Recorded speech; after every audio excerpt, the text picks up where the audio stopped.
Greetings and salutations, fellow questioners. It is I, Jason McLean, and of course, we have Donnie Cho writing Side Saddle. We are doing Hello. the Bronze Age Collapse Part 2, the Mhm. sequel, because there were a few topics that if you watch the first one, which we do recommend, you'll probably notice that we there were some topics that we were hinting at, we just didn't go into, and this is the episode we're going to do that in. Oh yeah. Um, just as since it's been 2 weeks since that last episode, we figure we should probably touch on a few points just to refresh everyone's memory. So I think the main points would be the late Bronze Age collapse happens by most calendars around 1200 to 1150 BC. Mhm. Some people place it at actually like close to like between 12 and 1100, or even 1250 to 1100. So it depends on who you ask, but everyone's definitely like, yeah, between 12 and 1150, that's definitely the Bronze Age collapse, but you can kind of see it on either side as well.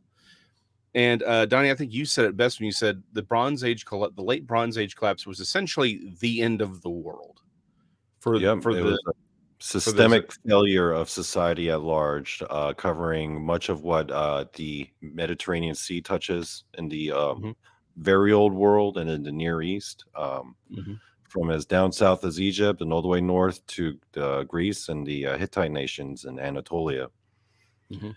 and probably a bunch of other places that weren't even mentioned because we just don't have the records. So. Right.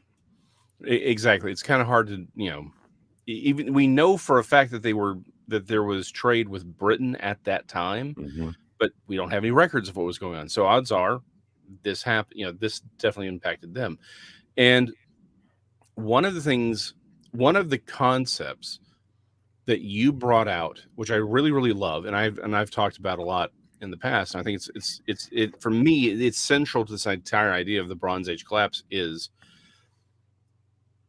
history doesn't show humans being primitive and then just advancing ever onward towards this big, bold, bright future. But Mhm. rather, there seems to be periods of growth punctuated with collapse.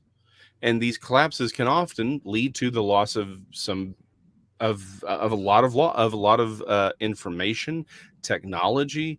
You pointed out that in a lot of ways, the later Iron Age, around the New Testament period, which is 1,000 years later,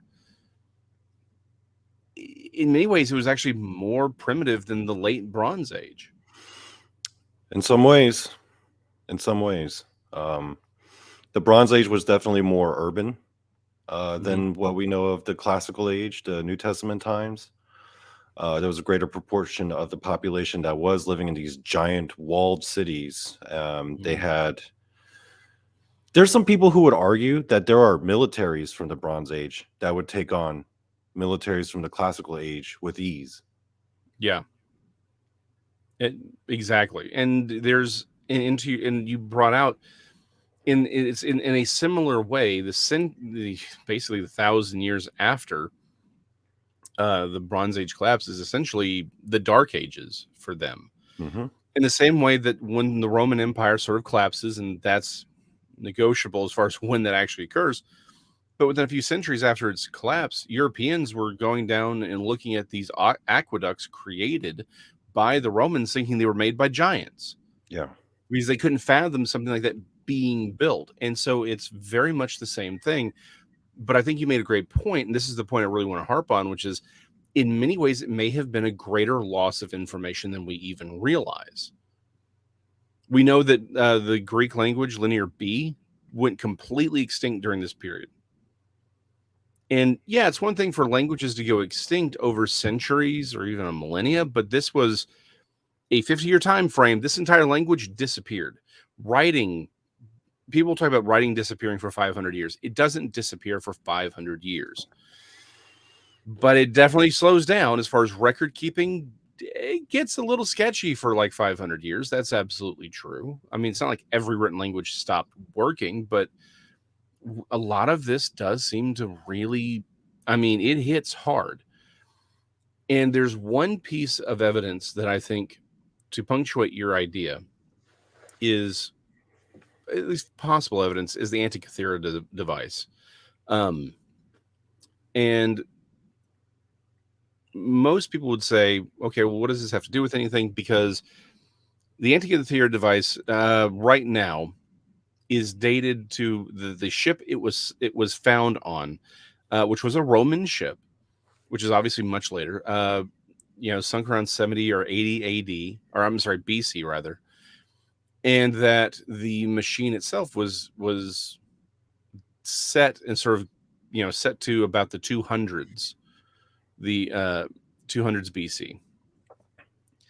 Now, you're probably better at math than I am, Yeah. and so when I say 200 BC, you're like, Yeah. So I'm like, okay, so did Bronze Age collapse happen around 1200 BC? So that's 1,000 years after. So, hmm, okay, so, and it was found on a Roman ship, which was later. So, yep. what does the Antikythera device have to do with the Bronze Age collapse? Well, so this is where it gets interesting. At first, it should have absolutely nothing to do with it at all, right? But let's do a little walkthrough here. The Antikythera device, for those who don't know, most archaeologists and engineers at this point believe it to be the earliest example of an analog computer known to man. It appears to be charting. Again, this is the best interpretation we have of it. A way to charting not just lunar phases, but also the movement of the 5 classical planets. So you can calculate it using this machine. Literally, the next example of anything this sophisticated existing is in the 1450s AD. And it was using like gears and stuff, right? Yeah. In fact, let me throw up an image. This is um, large. This is like the largest section of what's left of it. It's a geared system that, with some of the writing and inscriptions on it, and we've been able to sort of suss out that it's a computer of some kind. And the going theory is that it was to chart astronomical events, specifically calculating lunar positions and the 5 planets. Hmm. And again, it's all made of bronze, and this is very intricately designed. Nothing this sophisticated would exist for literally, if we go from the date that it was calibrated, at least theoretically calibrated, it would take another 1600 years before anyone built anything comparable. Now, again, valid question. But 200 BC is 1,000 years later than the Bronze Age collapse. Let's go back to your theory of technology and society. Basically, it's actually very advanced. It flourishes. There's a collapse, and we have to relearn a lot of things. During the period of relearning, though, we tend to find artifacts, writing, things of that nature. That's literally what happened with the Renaissance. This is a gross oversimplification, but essentially, the writings and philosophies and these other records and these other technologies were rediscovered by Europeans, right? So it was lost to Europeans so much within just a couple centuries of the Roman Empire collapse. They were looking at what the Romans did, like humans couldn't have possibly built that, to rediscovering how to do it and being back on track and developing really advanced technologies for the time. I would submit that the Antikythera device is something that either in part or in its original totality predated the Bronze Age collapse, and it's one of these artifacts that survived during their dark ages, and that essentially they were trying to either figure it out, or maybe they never even actually figured it out. They went in, they sort of reverse engineered it, and Yeah. and it's entirely possible the reason it was on that ship was they were shipping it to people to try and see if they could replicate it. Because let me ask you this question: if this was made by Greek scientists in the 200s BC, why is it there was no other version created? Why is there nothing even a close? Like, we don't have any records of anything close to a device of that sophistication existing anywhere else at all. It Hmm. So we're left to believe that either that some guy sat down and had, think of the stages you have of development things have to go through to get to this device. We have no records of anything like that. These scientists make nothing else equivalent to the Antikythera device. They just make the Antikythera device and then stop. Does that make sense to you at all? Yeah, it And just kind odds of are, appeared out of nowhere, really, and it was, like, the only one of its kind, and then you mm-hmm, don't really see any kinda evolution or any kinda development leading up to that. It just appears one day, and people are just like, "What is this?" exactly. And so it's entire. So I would yes, there's evidence that people were working on it in the 200s. Granted, and the Greek on it is from that time period. I'm right there with you on that. It doesn't mean they created it, or it could be their attempt to replicate something from a much older time period. Like that was that was their attempt at reverse engineering it. It was being shipped off. So those are my two options. Either this was something that was copied off of an older device that maybe the device didn't work, but they again reverse engineered it, or this was the original one and the carvings are them trying to figure it out. Essentially, they took it apart, marked it, right, so that they could figure out what they were doing and put it back together for further exploitation and use. But rather that they did not create it. This technology was inherited from an older time frame. I would suggest the from before the Bronze Age collapse. Hmm. Now, okay, interesting theory. Is there any reason that I should have to back that up, right? Like, okay, you've got the whole development thing, but is there any other reason to think that this device should have an older analog, right? Or an earlier counterpart? And something we absolutely talked about and alluded to was that the Bronze Age empires were so advanced that it was a truly global trade route, right? They were getting tin and copper from all over the world. And that one of the big issues was they've become so sophisticated with these trade routes that a lot of these city states were actually dependent on trade for their economies. You talked to extension about this, and we talked about the Santorini event. This is the caldera left by it. Essentially, the island just disappeared. And this was the Minoan eruption of, we call it now Santorini, but for them, it was the island of Thera. It was it was a Minoan, sort of colony, and this detonated around 1600 BC ish. Again, 400 years before the collapse. But the point is, it's probably, as we discussed, there was a lot of ecological changes happening at the time, and this thing affected China. We know this thing. We have debris and other things showing that the remnants of Thera's explosion, Santorini's explosion, affected China Mhm. with the bamboo growth.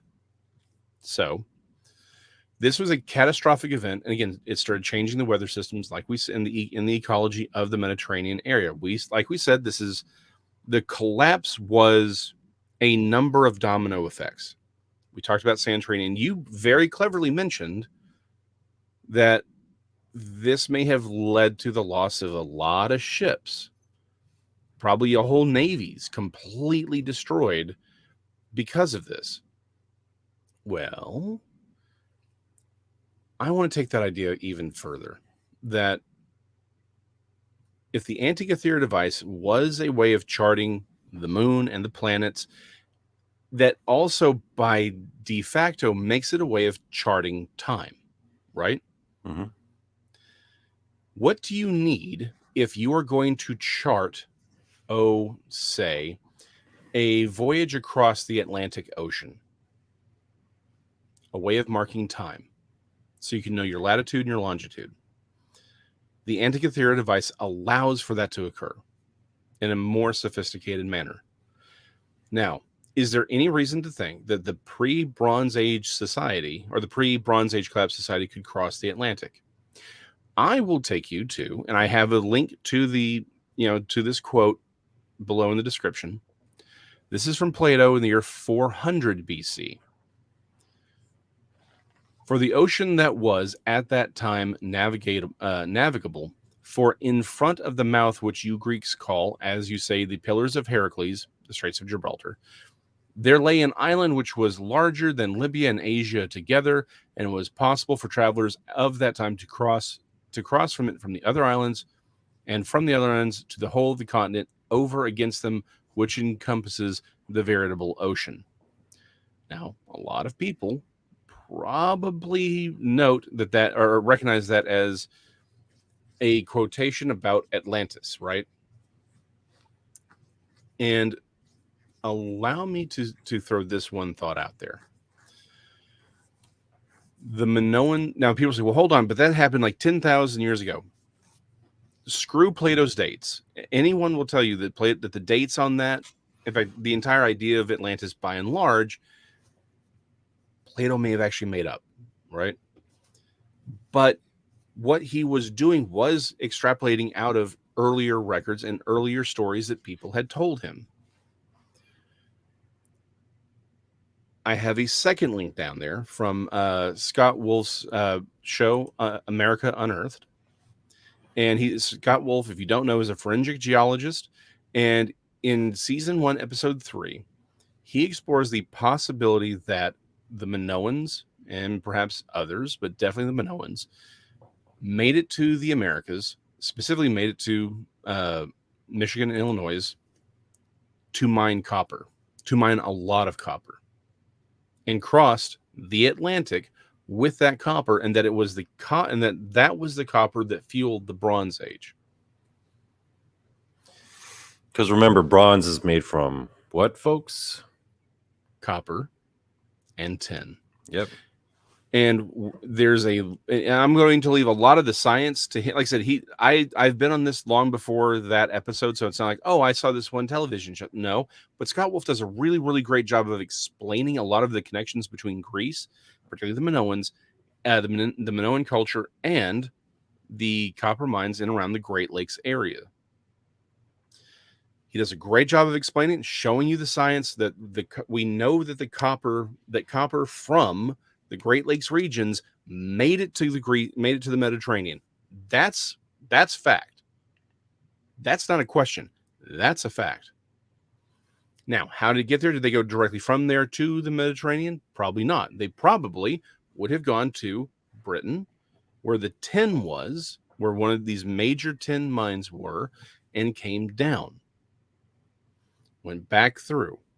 There could have even been maybe there were some islands. Maybe the idea that these islands, there was an island that people were stopping at. Maybe that's a thing. I don't care that much. My point is that we know copper made it from the Great Lakes region to the Mediterranean during this time frame. And the Minoans were the ones carting it away. Now, how do we get the Minoans going from the good old US of A to the Med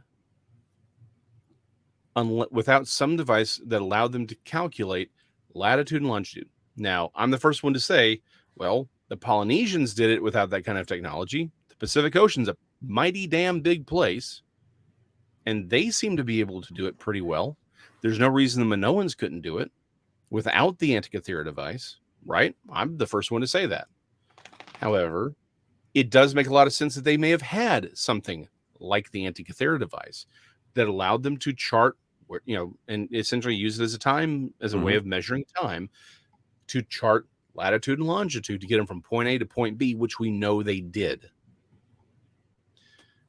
It's entirely possible that with the loss of Thera, enough of these devices, assuming they had more than one, and I would kind of, considering the amount of copper they were bringing back, I kind of figured they had to, unless they maybe like traveled in packs, right? Multiple boats.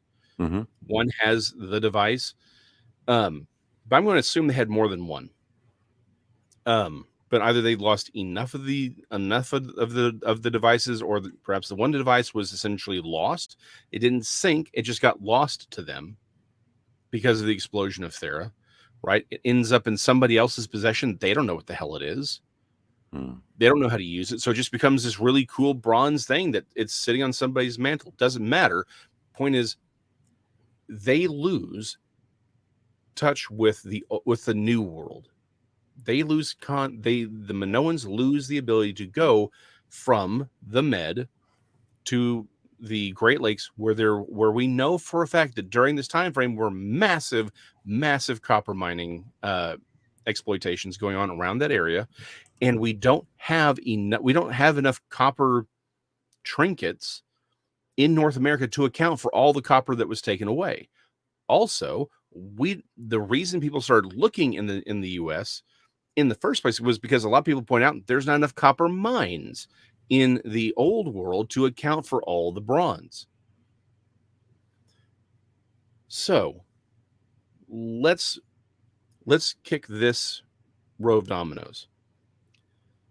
If the Minoans were sort of the hub for a lot of this exotic copper, they were able to provide all of this copper to the old world to fuel the Bronze Age. And again, it wasn't that they didn't know how to use iron. There's examples of iron smithing going back all throughout the Bronze Age. But iron's very hard to do and to manipulate. Therefore, it is also very expensive. Bronze is much easier to manufacture and therefore much easier and cheaper to mass produce things, right? So if the Minoans are essentially the culture that is providing the copper needed to fuel the majority of the Bronze Age. It wasn't that there weren't other mines, but they had the most of it. It would make them the wealthiest nation in the area. Oh, wait, they were the wealthiest nation in the area outside of Egypt. It would make them very powerful. Oh, yeah, they were. And then the loss of that the loss of the Americas, mean they could no longer obtain that copper and bring it back for exploitation, would also mean they lose money, they lose influence, they lose power. And now the thing that's fueling the Bronze Age has depleted. Imagine what would happen tomorrow if Taiwan said, let's say China just decides to nuke Taiwan. They won't, because they want the microchips. But let's just say they did. Taiwan is gone. It's a radioactive ash heap. There is no one capable to replace the manufacture of those chips quickly. The world economy would come to a grinding halt pretty dang fast, right? It would take us a while to replace what they did. We could replace it, but it would hurt us really, really badly. Now imagine it's a raw material like copper. That's what it's the same thing we're talking about. There's no one able to supply within a year or two. We'd probably be able to, if it's like, oh crap, we got to replace Taiwan, we'd get the job done. But the economy would collapse while we did it, and it would take a while to rebuild. There's no way to replace this much copper coming out of the New World, out of the Great Lakes region. There's no way for them to replace it. That would lead to a complete economic collapse. Again, it would probably take a few centuries, which is what happened, right? I could give you a quick recent example of what you're talking about, Jason. Sure. Great. Yeah, do that. So you know how with China, there have been all these sanctions going on, and more and more China's been access to certain technologies has been reduced, right? Yep. So one of the things that China is forced to do, or at least the CCP is forced to do, is to develop their own airlines. Yeah. And they're developing the C919. This is meant to be the amount that the Chinese Communist Party is investing in this is just ridiculous, right? It's like, right. I think it's like 70 something billion or something like that for research and development. Anyway, this is going to be their pride and joy, right? This is what Xi Jinping is specifically trying to push the Chinese people to do, to come out with their own like airline aircraft, right? And they're trying to develop the C919. So, and on its maiden voyage, the Chinese Communist Party comes out. Xi Jinping was supposed to take like the first flight, but he never did. And it goes on, takes its first flight. It's supposed to hit an altitude of 10,000 feet, doesn't make it past 7,000 feet. Mm-hmm. Now, why? Because as they ground it, I mean, it completes the flights, but then they're noticing all these problems with like the fittings in the engine and the casings, because all of those parts have to be imported from other countries that are now blocked off by the sanctions. So it's the lack of components. China is trying to become more independent with their air travel, and they can't because they don't have access to a part for a plane. Yeah. Yeah. It's exactly the same thing. It's the same thing. It's just, but it's magnified because it's a raw material that they can't learn to manufacture. Like over time, China could figure out how to build these parts, right? Mm-hmm. They could, but it'll take them time. You can't learn to manufacture copper. Copper has to be found and mined. That's it. You can't figure your way out of copper. If the entire thing, the engine that's driving the Bronze Age, disappears, then what happens? You're going to have economic collapse, which we see at the end of the late Bronze Age. In fact, that's the thing we were talking about. Is that really the Sea Peoples from last episode that we discussed shouldn't have made the impact that they did if these empires and all these city-states were healthy to begin with. They weren't, which is why they were just utterly destroyed. In fact, we see a lot of there's as much evidence for civil unrest with these palaces being destroyed and burned down, because it's just around the palaces and the destruction isn't anywhere else.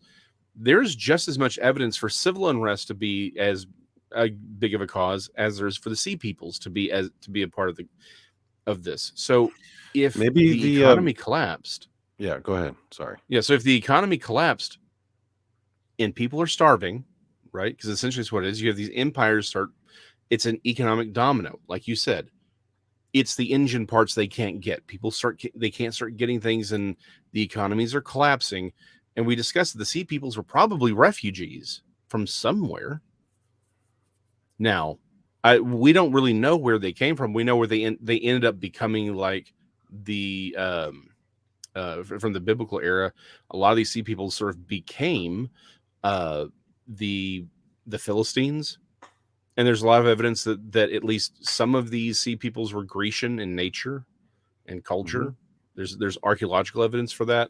There were definitely more than one peoples. They were like a hodgepodge of all these various tribes. So, I mean, it could be all of the above. It could have been all of the above. I just wanted to bring up though, because you brought up how like you think the Minoans might have just ran out of resources and that's what causes it. What if the Minoans got like nuked by some natural disaster, and that's why they lost? I think it's both. Well, that's what I'm saying. Is I think Santorini or Thera may have been the cause for them to lose access to the New World. That's why I think the Antikythera device is a really interesting clue, because again, if they weren't reliant on some form of technology, then they should be able to still get there, right? There shouldn't be anything really cutting them off. It would be the loss of some device that they couldn't replicate, right? Some loss of technology. And the thing is, if the Antikythera device, let's speculate it was a recreation of an older technology, which makes sense. If because of Santorini, they lost access to that device and it just goes missing, maybe somebody has it on a shelf somewhere because they don't know what it is or what to do with it, right?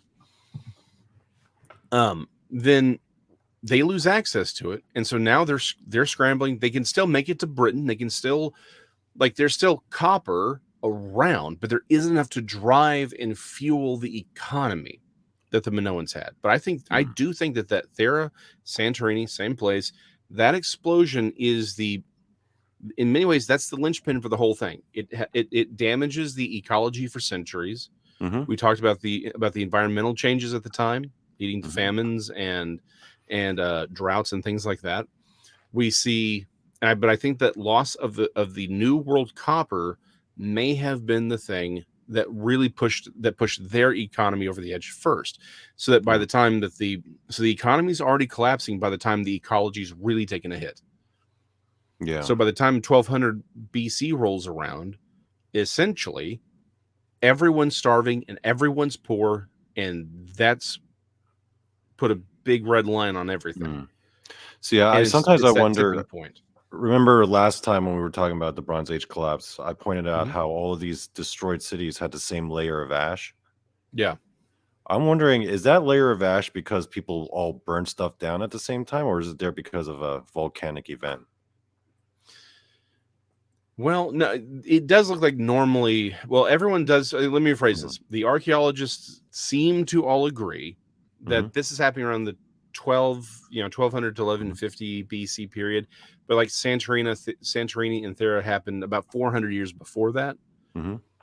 But and there doesn't seem to be enough volcanic activity to account for this ash, for this other. And there's a major difference between volcanic ash and the ash of like fire people ash. burning. Yeah, I guess I should have thought of like, well, if it was volcanic ash, they would have been able to differentiate it. Yeah, they would have been able to say, hey, look, there's volcanic ash everywhere on all of covering all these cities. Yeah. A volcano must have gone off. And so but the thing is, there could have been smaller eruptions that did lead to that could have led to things, but everyone seems to point to these being, again, but particularly when you have these during the same time frame, we have these city states where the palaces are burned down. It's only the palaces that are burned down. That's sort of the telltale clue where it's like, this was civil unrest and warfare. But again, the sea peoples, their raiding parties shouldn't have been able to have caused the damage they did if these city states were healthy economically to begin with. Yeah. Right. So again, we don't know where all these sea peoples came from. A lot of people have said maybe some of the Grecians were essentially the Trojans. That has been seriously thrown out by archaeologists again, maybe that's some of them, but we know for a fact that a lot, because the Egyptians would have known who the Trojans were. They would have known who the Greeks were. They were trading with the Minoans and the Mycenaeans, whose empire also collapses around this same time. So they knew each other, right? They would, and if Ramesses III is out there killing a bunch of Minoans and Mycenaeans, he'd have been like, "Hey, we were raided by the Minoans and Mycenaeans came at us," right? They would have called them that, but they didn't. So they called them by their tribal names. We have them, but we don't know who these names belong to. Yeah, we don't know. And the headdresses that we see them depicted as wearing and the helmets we see them depicted as wearing don't line up with any of the other cultures that we're aware of at that time. So it begs a lot of questions. Who were these people? Where did they come from?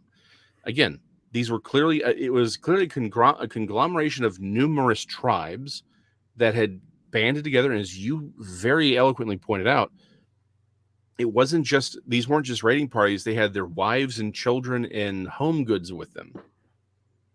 These were refugees from something or somewhere. Violent refugees. Yeah. Well, yeah. If there's not enough, if there's no food to go around, people get violent real fast. Yeah. I don't think I need to prove that one with a studies. Like, where's your study backing up the idea that people get violent if they don't eat things? We have an entire ad campaign for Snickers based on the idea that people become irritable if they're slightly hungry. Imagine not having food for days and weeks at a time. You'll get violent real fast. Well, people get violent on Black Friday sales, so yeah.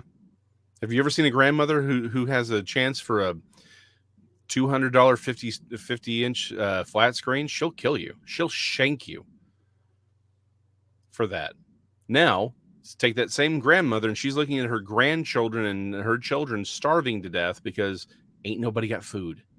You think Granny's isn't about to crawl up on some Hittite like a spider monkey and start shanking him in the liver? Just start swinging. Yeah.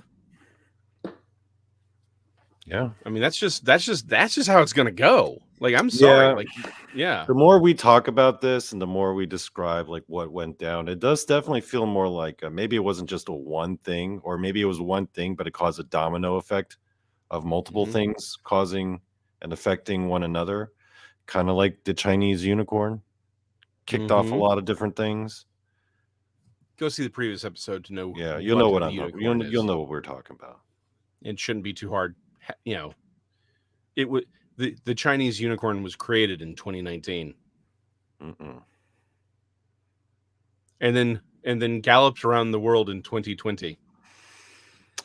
Yeah, those Chinese people and their unicorns, man. I know. Hey, I mean, your show, Donnie Cho Says Stuff, is a no unicorn zone for reasons. All we're saying. So yeah, I mean, this does look like, again, the Bronze Age collapse is again. I love what you said there, that it's the end of the world for them. This was a complete and total sociological collapse. And when you find something like the Antikythera device, again, 1,000 years after the collapse, but there's zero evidence for anyone developing anything like it. It's the only one of its kind. It begs the question as to where in the world that thing came from. And you have to ask, if the Greeks at the time if they didn't actually create it, if they either copied it or the inscriptions are simply them trying to figure out what it was and sort of chart it, then that makes a lot more sense if it's something that came from an older time, perhaps a more sophisticated time. And if that's true, then is there any reason to think that maybe the loss of that device could have had an impact on that society? Well, we have the Bronze Age collapse, and we see there's reason to believe the Minoans went from the Med to the New World to the Great Lakes and back often. They made that trip a lot. They brought a lot of copper back. If it doesn't take very long to say, okay, hold on, worldwide trade network, literally a worldwide trade network, the loss of that device and perhaps other devices like it and perhaps they just lose enough of that. Maybe that one Antikythera device or its forebearer survived. They had it, but they lost enough of them. They could no longer make enough trips to make it worth it. So it just sat on somebody's desk. It's like, well, it's the end of the world. My laptop is probably not going to mean a whole lot to people at the end of the world. Let's be honest, right? Could be the same thing. But the point is, for some reason, the Minoans stopped going to the New World. They stopped bringing back the copper. Economic collapse. Ecological collapse. Probably fueled by the Santorini/Thera explosion. And you get the end of the world in 1200 BC. Roving bands of very hungry people raiding the few city-states that still had any kind of supply. And of course, these city-states were hanging on themselves by a thread because their economies were gone, and they were essentially fighting with their own civilians and their own population to keep them under control. I'm willing to bet some of these people in the sea peoples were some of those people in the cities that decided to bounce. Oh, I'm right there with you. Yeah. Like, I mean, I have entertained the possibility that maybe some of these sea peoples were actually, maybe they were even First Nations people that got brought over here from time to time. Like maybe some of them came over as well. But you know what? That doesn't have to happen. It makes more sense they didn't. But to your point, what if some of these sea peoples were simply people being like, okay, we burned down our palace because this place sucks and we're gone. We're just going to walk away. There are whole cities abandoned, right? We talked about that. Yeah, maybe it's just people that gone feral. Yeah, they're like, you know what? Screw this. We're going on our own. Essentially, this was, we talked about this, Battlestar Galactica, right? The new series. That's what this was. A bunch of these differing ships, differing people groups, different tribes, all cruising together, trying to figure out how to survive in a world where food isn't there anymore. Yeah. Well, on that note, I'm going to end with one last picture of the Antikythera device because I'm sorry, I do think this thing's really cool. It is real cool. I'm a nerd. I love things like the Antikythera device. So, anyway, so that's it. Part 2 of the Bronze Age collapse. Again, maybe the Antikythera device has nothing to do with any of this, right? And you know what? Maybe, but what we do know, the Minoans made it to the New World. They were bringing back copper, and that trade stopped at some point. Can I also bring up one final point myself? Do. The Bronze Age collapse should show you folks that the end of the world happens a lot more often than you think. 100%. 100%. On that note, everyone, we love y'all, and we will see y'all next time. Be good.